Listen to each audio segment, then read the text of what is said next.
Good afternoon, everyone. I had a little speech prepared, but I'm throwing it out the window because we had no rental company. At 11 o'clock, there were no chairs, there were no tables. The valet is a disaster. So forget the speech. I'm moving on.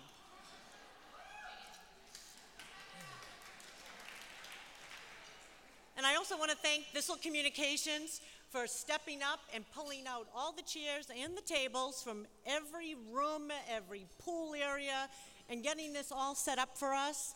And here we are today.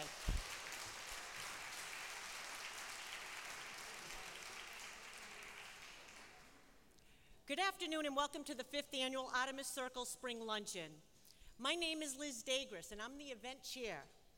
I am also a member of the Artemis Circle Leadership Committee. I was first introduced to the Boys and Girls Club 3 years ago at this very same luncheon. And I can tell you I've been hooked ever since. Today, you will have the opportunity to learn more about the innovative programs and opportunities afforded to our children and the teens here, not just at the Yockey Club in Roxbury, but the 10 other Boys and Girls Clubs throughout the city. We were going to kick things off by having some conversation at the table, but we've had plenty of time to do that. I hope you did have a chance to talk to the Yockey Club staff member who is sitting at your table. It would be terrible for me not to tell you how in awe I am of them, their professionalism, their dedication, and their passion. So I hope you all had a chance to talk to them.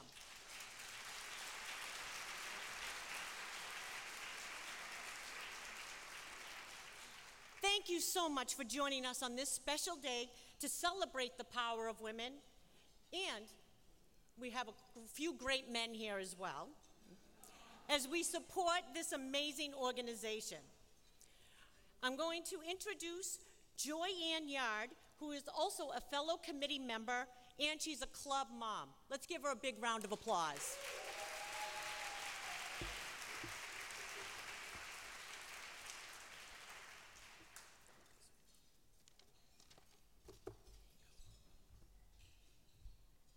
Good afternoon. Let's start with this. Good afternoon. My name is Jayana Yard, and I have been a member of the Artemis Circle Leadership Committee since 2014. I am also a proud parent of 2 Yockey Club kids. On the behalf of the Artemis Circle Leadership Committee and the staff, family, and friends of our club, I would like to personally welcome you to the Yockey Club of Roxbury, an anchor to my family and to the Boston community for more than 100 years. My club experience started in the summer of 2008 at Yockey Club's amazing summer program, Camp Jubilee. Our daughter's first summer at camp was filled with great opportunities to swim, to go on field trips, and even do some academics so she wouldn't forget all she learned that previous school year come September. She had a blast, and from that summer on, the club became a second family to my entire family, second home to my entire family. Fast forward 2 years, my then 6-year-old son Amari became a club kid too. He was quiet and reserved, and in the beginning, we decided to sign him up for the Manny Wilson basketball program at the club. In addition to coming to the club after school, each Saturday, Amari would come to the club to play basketball and participate in the mandatory study hall.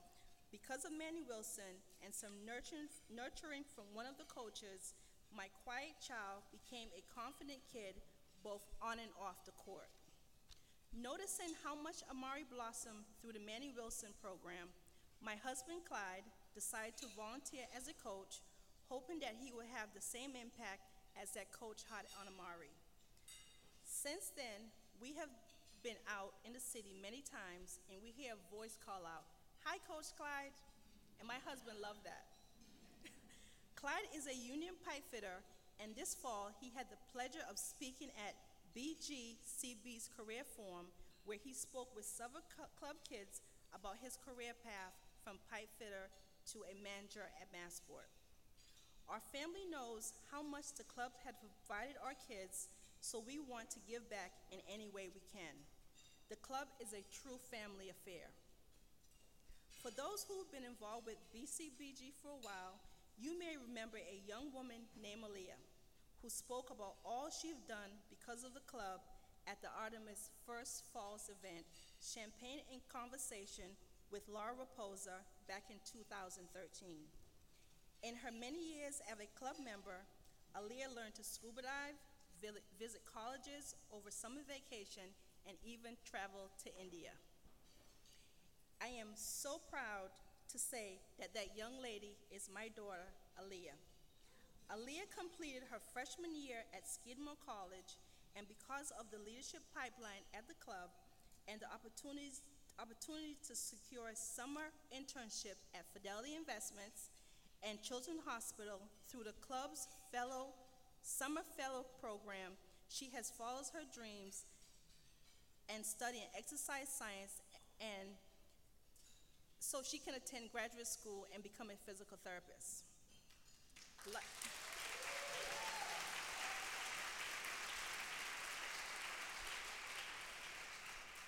Thank you. Like most young siblings, Amari looks up to Aaliyah, and we're excited to see him follow in his sister's footsteps as he takes advantage of all the club has to offer now that he's a preteen. If you stop by the club after school, you can see Amari begin to participate in the leadership pipeline as a Torch member, a leadership development program for preteens. It's another great program for our kids to develop the leadership skills that they need from high school and beyond. The club is a safe place for my children to go after school while my husband and I both work. It helps our children become responsible, caring citizens, and provide them with the tools to make great decisions for their future. I would like to thank you all for coming to support the Boys and Girls Club mission and making great things happen to all our children. We are proud to be a part of the club's family and excited to welcome you to my second family, the Yawkey Boys and Girls Club. It is now my pleasure to introduce Boys and Girls Club of Boston, Nicholas President and CEO, Josh Kraft, and I thank you so much for all your support. Thank you, Josh.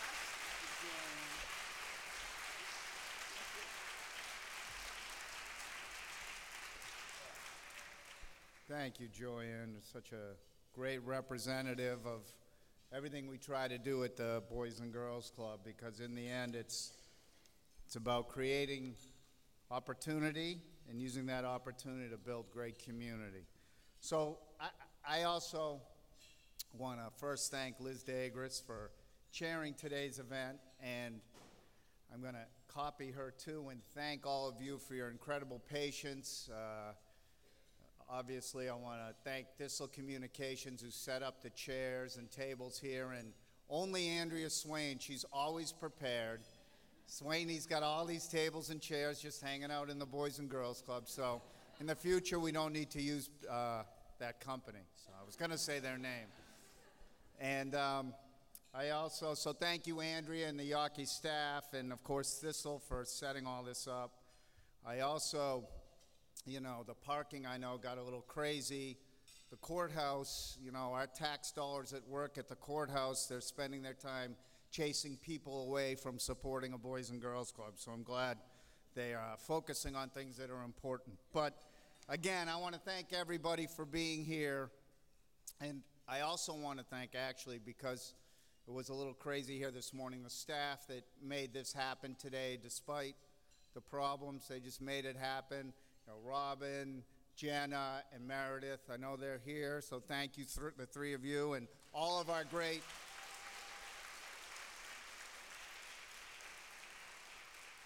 great development staff who all chipped in today. So I also want to recognize the great co-chairs of our Artemis Circle, in the Tricia Herring, Karen Canfield, Melissa Janfazen, Michelle Vilms, and the entire Artemis Leadership Committee. You guys are great. You meet consistently, passionately, and put our kids, the families we serve, and our mission at the forefront of everything you do. I also want to recognize two of our founding co-chairs of the Artemis Circle, Elena Matlack and Emily Brown, who are here today. So real quick on Boys and Girls Clubs of Boston, as some of you may know, some of you may not know, we are an organization that has 11 clubs, 5 of them big buildings like this, 40,000 square feet buildings. I don't know if they all have the great resources that Andrea Swain has, but they're all big buildings like this. And those 5 clubs like that, one in Chelsea, Charlestown, South Boston, Dorchester, and of course, Roxbury. And we have a teen center in Mattapan. We have an orchard, the old Boston City Youth and Family Center right across the street here in the Orchard Garden Housing Development. We have 3 clubs in Boston Public Schools, and we have a small unit in the Franklin Hill Housing Development. In addition, we run a program, and you might have seen them, they were having their weekly staff meeting as you were coming in here. We have a program that we've partnered with the Boston Police for over 20 years, a program called Youth Connect, where we have clinical social workers in a number of police stations throughout the city, including the gang unit, the school unit, and the domestic violence unit. And the social workers from Youth Connect work with kids and families that are brought into the station around anything and everything, and it's an optional service. And as Commissioner Evans always says, we are their #1 partner, non-public partner, Boston Police, Youth Connect, and Boys and Girls Clubs of Boston. And in the end, what we do at all these programs, we serve 16,000 kids a year, but just in a nutshell, what we do is we provide opportunity. Opportunity for every single kid that walks in the door. And the opportunities are around anything and everything, from teaching them how to play basketball, SAT prep, to dance, going out, going to the Boston Symphony Orchestra for the first time, traveling, camping in the White Mountains for the first time. And through those opportunities, we hope to, again, instill in the kids a sense of self, a sense of belonging, and a sense of strength that they can not only take home with them, but 10, 15 years down the road, they use that to build their sense of community. And I just think here at this club, I mentioned Commissioner Evans. I know at a time when there's a lot of people not getting along out in the communities we all live in and work in, here at the club, I know one of the things Andrea did is she had Commissioner Evans here meeting with teenagers about how the teenagers here and the police could work better together to make things more peaceful and calm here in the city. In addition, we just found out one of our club alums from the Yawkey Club here, Aubrey Griffin, became a Fulbright Scholarship winner. And she is going to do her work in India. She's going to teach English. And that sense of community was instilled in her on an India trip that she took here with the club, and she saw firsthand how things in India are a lot different than they are here, and that public health and making a difference there was something very important to her. So that sense of community and that sense of building community is always instilled in everything we try to do at Boys and Girls Clubs of Boston. So again, on behalf of all of our staff and the kids we serve and the families like Joyanne's family and so many others, thank you all for being here. And now it's a great honor to introduce our keynote speaker, Michelle Wu, President of the Boston City Council. Michelle was the first Asian American woman elected to the City Council. She became the first person of color to become City Council President. And a lot of the things that are important to Michelle are important to Boys and Girls Club, and again, go on to build that sense of community that's so important to everybody in this room. Parental leave, translations, accessibility to translated material for people coming into City Hall, and so many other crucial things that make our city strong.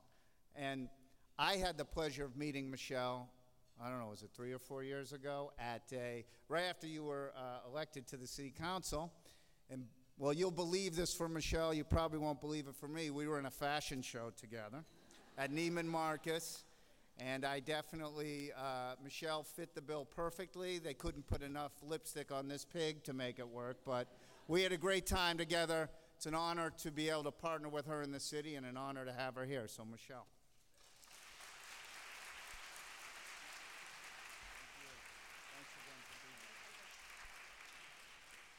Good afternoon, everyone.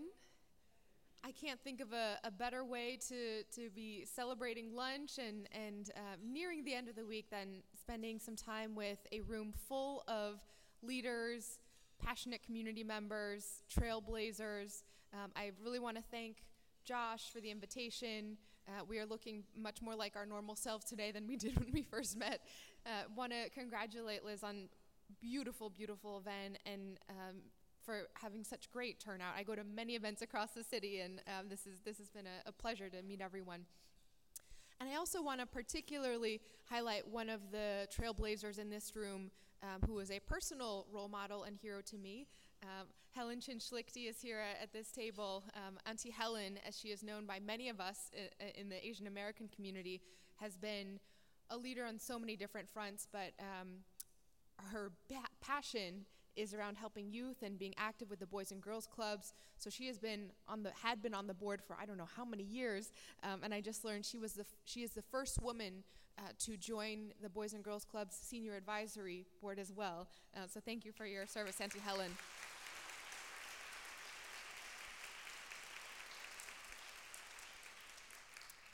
So I see my role today as just being the prelude to the real main event, which is when we'll get to hear from Jayana in a little bit, the club speaker. So I'm going to keep it relatively short and focus on three themes that come out of my own experiences and my family's story that the Boys and Girls Club really embodies. And those are that, first, life can change immediately and in an instant.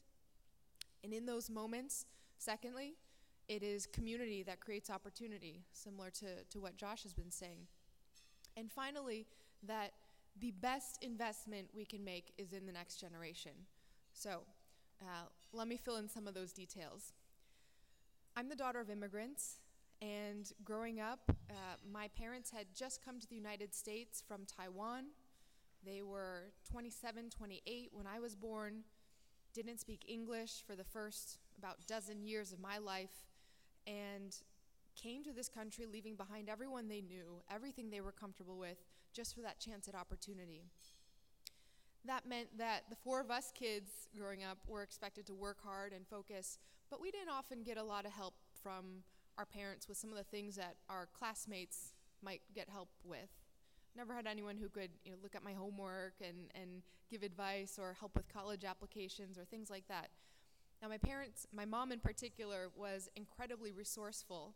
So where we lived near Chicago, she would find a way to ask around and figure out every free program and what day this museum offered a free admission and what weeks the local community college provided a summer camp for local kids, and that was how we spent our extra time, and that was how we developed, is through my mom's resourcefulness in accessing community institutions.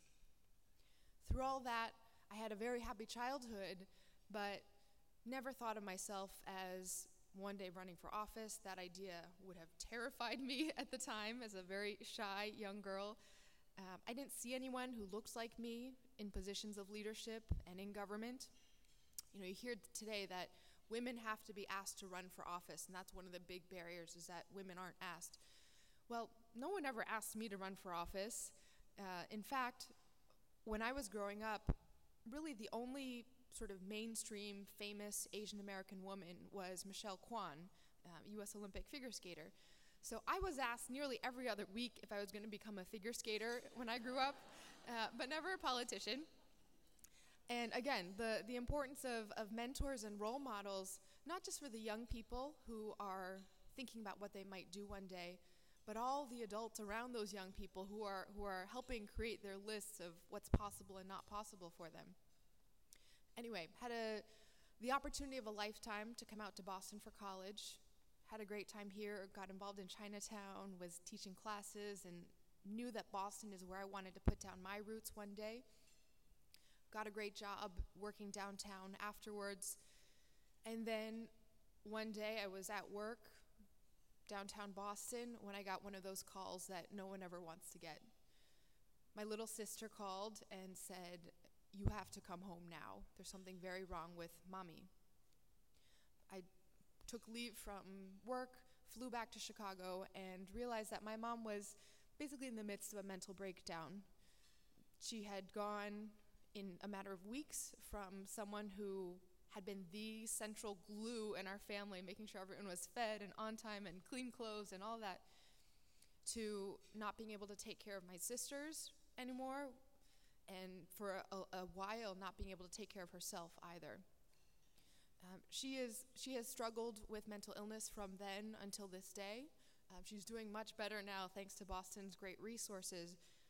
But I even thinking back now to those moments, those I think will be the scariest moments in my life. Watching a woman that I saw as my anchor and rock, completely different and needing every support that we could get, and feeling my life shift in an instant from someone who was taken care of and never gave a thought about really what it meant to deal with government and politics and institutions, to, at the age of 23, all of a sudden becoming caretaker for my mom, legal guardian for my 2 young sisters, and opening a family business. I had to deal with government a lot all of a sudden, and institutions and many of the barriers that our families in Boston know so well. That when you are trying to make decisions on education for your kids, or healthcare access, or how to get that job, there's a whole lot of things that parents, caretakers are dealing with, and we need all the extra community support for our kids in that moment that we can get. Now, I vowed then, in the middle of all the headache of going through permitting for the business and education and healthcare, that one day I would do something about it if I had the chance. I wasn't quite sure what. And then I came back to Boston for law school. Had 2 chance encounters. The first, getting an internship with Mayor Menino in City Hall, seeing from the inside that government is actually a place where you can make a difference. And then second, when my law professor announced she was running for the United States Senate in my 3rd year, I told Elizabeth Warren, I will do whatever you need. All of a sudden, I found myself understanding how important it was to speak up and to get involved and to expand the range of who gets to sit at those tables of power and decision making. So I am now in my 4th year on the city council, having run as a first-time candidate after helping my professor get into her current post. And I can tell you from the government side, it is the most rewarding job in the world to be in Boston, where we have such a great city, such incredible resources and community partners, and everybody's on the same page in trying to create access for all. We know that our city is doing very well in many ways, but this is a success that has to be shared equally by everyone. And when you get down to the numbers, there's a lot that Boston has to work on in terms of income inequality, in terms of systemic racism, in terms of our preparation for the next generation.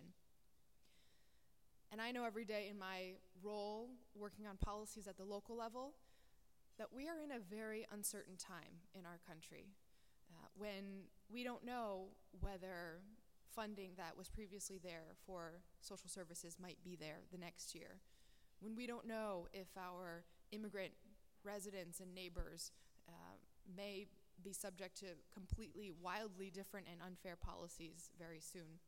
This is a time when city government's really gearing up to reach out and say, we need your help. We need the community to get involved, and there is really no better partner than the Boys and Girls Club in our work as it comes to creating opportunity for the next generation.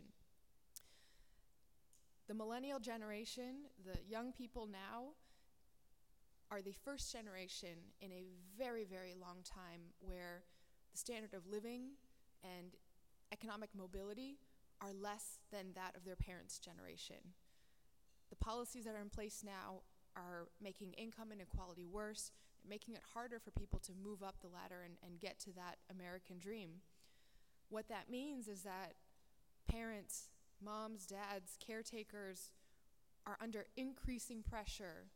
They need to work 2-3 jobs just to make ends meet. They need to travel even longer with a transportation system that needs investment. And the youth that they are trying to take care of need extra partnerships and community support to get their foothold and opportunity. So I think there's no better way to understand what that means than being right here at the Yawkey Club, at this hub of Boston's opportunity. You can feel the energy that's in the building. You can see the opportunities and at all of the, with all the table cards and the faces in front of you on the table. This is what it's all about, and this is how we get it done. I'll just say, it's easy to talk about statistics and data and policy, but what drives me and what drives, I think, many of the folks in the room that I've spoken to, I relate to with my little bump that I'm hiding behind the podium here. When you become a new parent, and this is my second, my 2-year-old little guy is not quite sure what's happening in his world, but when that moment when you become a parent or you become an aunt or an uncle or a godmother or a grandparent, and you see this new being who is completely dependent on you for their future, open to every single possibility, but extremely vulnerable also, you will do anything to provide them with the opportunities to find themselves, to grow, to learn, to be happy. That's what happens in this space, and that's why we need the Boys and Girls Clubs to grow, to take over more programming, and to continue to partner with the City of Boston as we embark on those same goals. If there was ever a time in our country's history where we need community support, and particularly when we need women's leadership, it is now. So I thank you all for your investment in the Boys and Girls Club, for your activism in the community. There's really no better place that you could be spending your time and energy. Our next generation is going to be the future of our city, the future of our country. And from my vantage point in City Hall, I'm very, very grateful for all that you're doing. Thank you for having me today.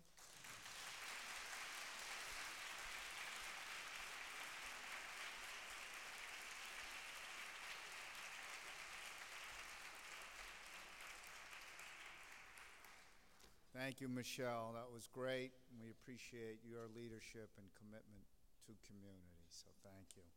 So now it's a great honor for me to introduce Jayana Green, who is a Yawkey Club member. Her bio is here in the book, but she's been a club member since she's 9 years old, and she's participated in so many opportunities here at the club, from Math Stars to the swim team to the Keystone program. She's done the same thing outside of the club at John D. O'Brien Technical School, and really just been a great resource for the club, for her community. And I know next year she'll either be going to Rhode Island College or the Mass College of Pharmacy to study nursing. And Jayana, come on up.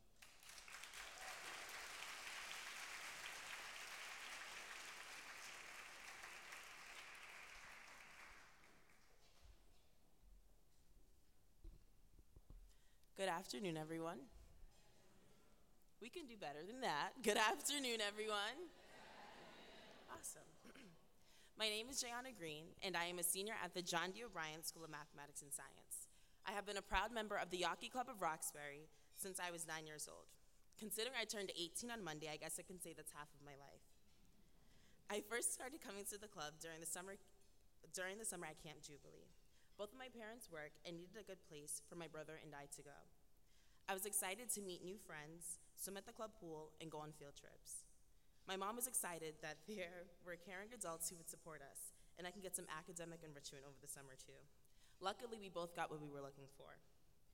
After our awesome first summer at Camp Jubilee, my mother signed my brother Jordan and I up as full-time members that fall. I was timid and spent most of my time in the education center, even when I finished my homework. Mr. Peter and Ms. Swain both encouraged me to start going to rotation and trying out different specialized programs to expand my friend circle. You know how 10-year-old girls can be. I started to come out of my shell and join Math Stars, which was a fun math program where college students from Northeastern came to help me with math. Because of Math Stars and its being held in Social Rec, I was able to branch out and meet my now best friend, Amber. From Math Stars, I built confidence and tried out other programs. I got to meet other club members, step out of my comfort zone, and explore outside my community. I joined the First Bloom program, where I visited places like Thompson Island and Saugus Ironworks. We got to learn about salt marshes, how to plant native species, and even put on rain boots to get our feet wet in the mud. That's literally and figuratively. Although I was completely new to gardening and nature, taking risks was the first step into becoming a better leader. I was really blossoming at the club, from a timid and shy girl to a brave and confident young woman. I have had incredible opportunities to give and try new experiences through my involvement in the leadership pipeline at the club. Adam, the club's program director, encouraged me to join the Yawkey Club Ambassadors and serve as a positive role model to not only younger members, but also to my peers. From ambassadors, I moved up to the club's leadership pipeline and got involved with Torch Club, counselor in training, young leaders, and served as president of the Roxbury Royalty Keystone Group. I created my first resume and cover letter with the guidance of teen staff and attended the club's annual Historically Black Colleges and Universities tour. And along with the Keystone Club, we hosted a youth dialogue with Boston Police Commissioner William Evans, Deputy Superintendent Officer Nora Batson, and Officer David Hernandez, called Our Lives, Our Police, Our Community, about how we can best work together to keep our teens safe. Although I attend the club in Roxbury, I am a resident of Mattapan, which is known in the media as Murdapan. Unfortunately, it gets a bad reputation due to the fact it is an urban neighborhood where a subculture of crime and violence is present. What the media fails to do is broadcast the positive interactions in my community, such as peace walks or day parades. Having the youth and law enforcement dialogue allowed for teens to voice their concerns with the police in their communities and how we can work alongside each other to make it safer for all. Though I can go on and on about all of the incredible things I've done with the club, the most life-changing for me was when I had the opportunity to visit India, thanks to the Fish Family Foundation. The Explore India program is an intense program that give members the opportunity to travel to India and learn about different cultures and lifestyles. In preparation, we met weekly for 1 year to learn about the country's food, language, and customs, and even history. When it was time to go, 12 of us flew more than 24 hours and spent 2 weeks in India immersing ourselves in cultural and historical sites. Yes, we got to visit places like the Taj Mahal and Agra Fort, did job shadows at Fidelity Investments, rode a camel, and spent a night sleeping on a houseboat. But we also saw extreme poverty up close and saw how many were struggling. My time in India was a time to facilitate self-growth and reflection. It made me realize that whatever I thought I was going through personally wasn't equally comparable to what teens in India were going through. I was really blessed to learn that I have a beautiful family that loves me. My mother and my grandmother here with me today.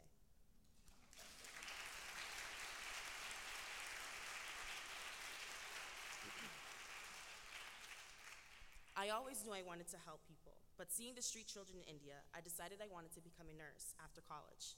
I am proud to say I'll be pursuing my dreams and attend nursing school in the fall at either Rhode Island College or Mass College of Pharmacy and Health Sciences.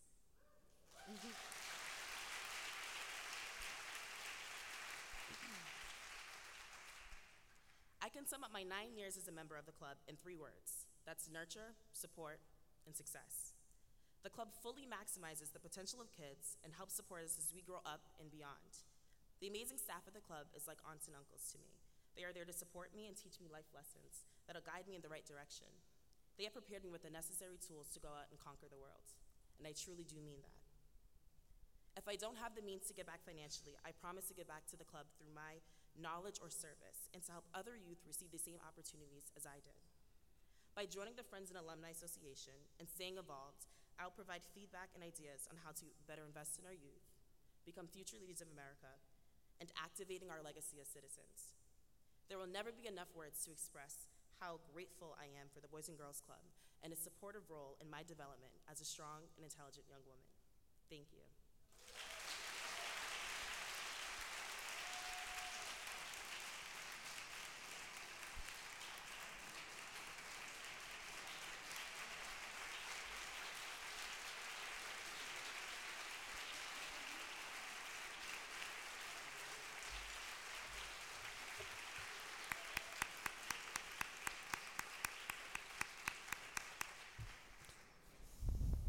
I'm almost sorry to be up here because those should be the words that hang in the air as you leave. Those should really be the final words. But I want to thank you. I want to echo everybody's thank you for you taking the time to be here today, to be in this club, to spend time together thinking about why this club is here, why it's important, and what we can all do together to support it.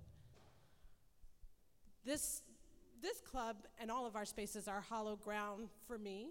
They are places that exist solely to provide opportunity and safe haven and to build community. They are filled with truly amazing human beings who have dedicated their lives to the well-being of children. And as you've heard from our esteemed keynote speaker and from Jayana, it's the most important work we can do as a society. So now as we close out this lunch together, I want to ask you, if you haven't already joined in, I want to propose, strongly suggest, beg, urge, whatever, that we all do this important work together. We live all together in a world where your zip code works very hard to try to dictate your educational attainment, your earning power, even your life expectancy. And I highlight that not just as a social justice issue and a fairness issue, but also for what I call a secondhand smoke concept, which is that nobody cared all that much about smoking until we realized that you can get sick from secondhand smoke. Well, we need to all realize together that we are all sick when so many people and entire communities struggle in our society when we're all living together. And as you talked about earlier, Michelle Wu, we're all living together and need to share our resources. So these special places exist for us all to work together to build the kind of community that Jayana is talking about. I want to ask all of you to join together. It's all really simple. I think as human beings, we make it complicated when we feel overwhelmed. It's all pretty simple. We all want the same things for our children. All communities want the same things for their youth. Together, we can accomplish so much more than any of us can do as individuals. So please, let's join together, let's work together. Please get in touch with me so we can continue club tours and continue your path to learning more about this truly amazing institution in Boston. And I want to guarantee you that any work you do together as a group and with this organization and the amazing staff will be the greatest experience of your life. As I conclude, and thank you again for being here today, I want to ask the staff to stand so that we can take a minute as a community here to recognize these truly exceptional human beings.